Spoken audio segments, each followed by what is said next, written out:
علمی اصلاحی دعوتی اور تحقیقی بیانات کے لیے مولانا ڈاکٹر سعید عاطف کے چینل کو سبسکرائب کریں۔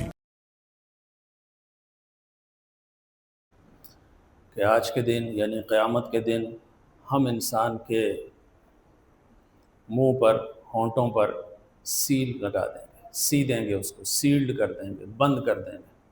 الیوم نختم علی افواہہم وتکلمنا ایدیہم، اور اس کے ہاتھوں کو ہم بلوائیں گے، اللہ اکبر، وتشہد ارجلہم، اور اس کے پاؤں گواہی دیں گے، بما کانوا یکسبون، کہ وہ کن کن غلط راستوں پر چل کے جاتا آتا رہا۔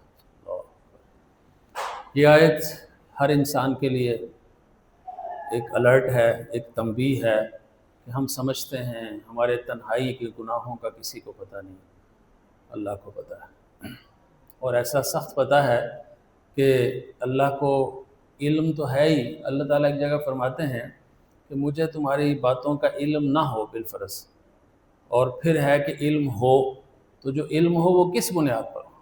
تو فرمایا الا یعلم من خلق، جس نے تمہیں خود بنایا ہے وہ تمہارے متعلق نہیں جانتا؟ اللہ، یہ وہ سوال ہے۔ اگر اللہ نے ہمیں بنایا ہے تو اللہ ہمارے ہر ارادے، خیالات اور سرکنے والی جو چیزیں ہیں خیالات کے اندر، دماغ کے اندر سکرین کی طرح جو چلتی ہیں، اللہ ان سے بھی واقف ہے۔ تو یہاں وہ قیامت کا منظر کھینچا ہے، یہ مسلمانوں کے لیے بھی ہے، اصلاً تو یہ کافروں کے لیے ہے۔ فرمایا کہ وہ کہیں گے کہ ہمارے اعمال تو بڑے اچھے تھے، ہم تو بڑی خدمت خلق کرتے تھے، ہم نے تو بڑے بڑے اچھے کام کیے ہیں، لیکن سب سے پہلے تو بنیادی چیز ہے عقیدہ۔ عقیدہ اللہ اور رسول پر نہیں ہے تو آپ کی خدمت خلق دنیا میں ہے، آخرت میں اس کا کوئی فائدہ نہیں۔ وہاں جاتے ہی آپ کا اکاؤنٹ سیلڈ ہو گیا، بند ہو گیا، ختم ہو گیا۔ وہ پھر بسا اوقات آتا ہے کہ یا اللہ میں نے یہ کام کیے نہیں، میرے اوپر کیوں ہو گئے؟ کیونکہ ہم یہی سمجھتے ہیں نا دنیا کی عدالتوں میں دھوکہ دے لیا تو شاید وہاں بھی دھوکہ چل جائے، داؤ لگانا ویسے انسان کے اندر ہوتا ہے۔ اب اللہ فرماتے ہیں کہ مجھے تو علم تھا ہی، لیکن میں نے ظاہری عدالت کے تقاضے بھی، عدل کے تقاضے بھی پورے کیے ہیں۔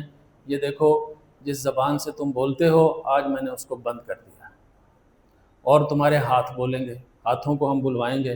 پہلے لوگ تھے کہ ہاتھ کیسے بولیں گے؟ آج کہیں کوئی واردات ہوتی ہے تو پولیس آ کے سب چیزوں کو کہتی ہے چھیڑو نہ، سب سے پہلے آپ کے فنگر پرنٹ اٹھاتی ہے۔ فنگر پرنٹ کیا ہے؟ آپ کے ہاتھ بول رہے ہیں۔ وہ تو کلمنا ایدی۔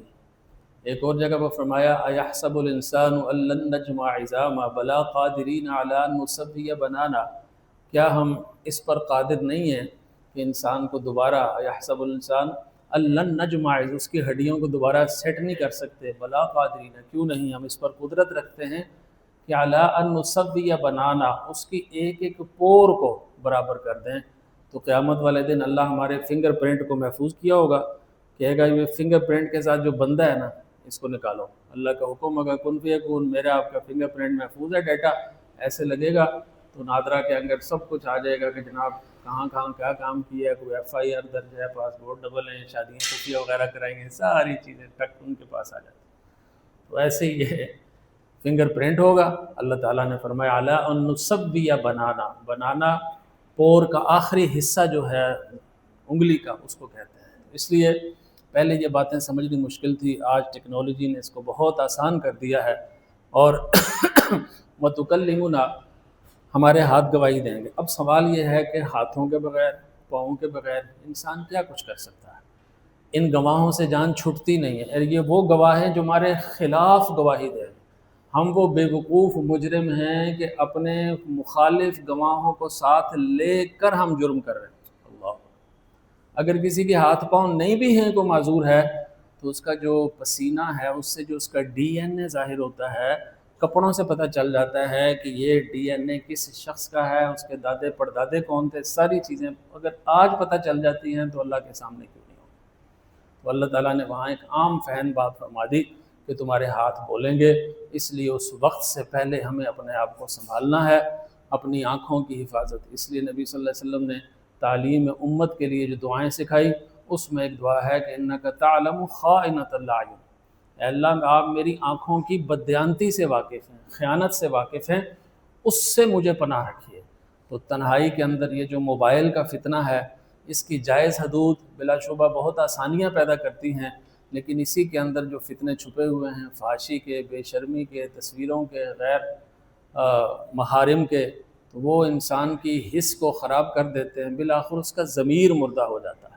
اس لیے یہ آیت میرے اور آپ کے درمیان فیصلہ کرے گی، اور اسی کو قرآن مجید نے ایک اور جگہ بیان فرمایا کہ حیران ہو کر وہ لوگ کہیں گے وَقَالُوا لِجُلُودِهِمْ لِمَ شَهِدْتُمْ عَلَيْنَا، کہ یہ میری جلد جون سی ہے، چلو بندہ معذور بھی ہو گیا، ہاتھ پاؤں نہیں ہے، جلد تو اس کے ساتھ ہے نا، تو لِجُلُودِهِمْ مَا شَهِدْتُمْ عَلَيْنَا، جلد کو کہے گا تم بھی میرے خلاف بول رہے ہو، اللہ کہے گا ہاں، قَالُوا أَنْطَقَنَا اللَّهُ الَّذِي أَنْطَقَ كُلَّ شَيْءٍ، کہ جس اللہ نے تمہارے اس تھوڑے سے لوتھڑے جس کو اب زبان کہتے ہیں اس کو قوت گویائی عطا فرمائی، تو اللہ جس کو چاہے قوت گویائی عطا فرماتا۔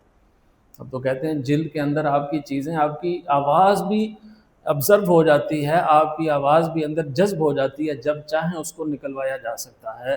یا ایسے 30 سال پہلے تک تھا، معاملہ کہاں پہنچ جائے گا؟ اس لیے ساری تنبیہات ہیں کہ اپنی زندگی کی تنہائیوں میں بھی پاکیزہ ہو۔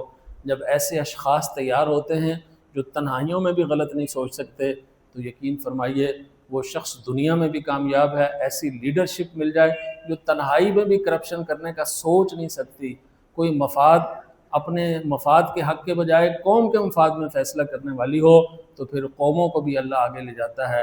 قرآن مجید وہ شاندار قیادت پیدا کرتا ہے جو دنیا میں بھی کامیاب ہوتی ہے اور جو آخرت میں بھی کامیاب ہوتی ہے۔